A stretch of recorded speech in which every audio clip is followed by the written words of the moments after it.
তিন জায়গায় যদি বিসমিল্লাহ পড়তে ভুলে যান, আপনার জীবনে বিপদ আসতে আর কিছু লাগবে না, বরকত কমতে আর কিছু লাগবে না। এই তিন জায়গায় যথেষ্ট।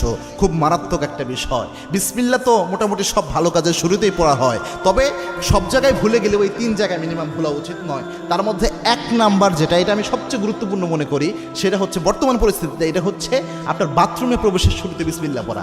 অনেকে বলতে পারেন, হুজুর বাথরুমে ঢুকবেন আবার বিসমিল্লাহ কিভাবে? বাথরুমের শুরুতে তো আমরা আল্লাহুম্মা ইন্নী আউযু বিকা মিনাল খুবসি ওয়াল খাবাইস পড়ি, এটা না আমরা পড়ি। হ্যাঁ, এটার ব্যাপারে আল্লাহর হাবিব সাল্লাল্লাহু আলাইহি ওয়াসাল্লাম জানিয়েছেন।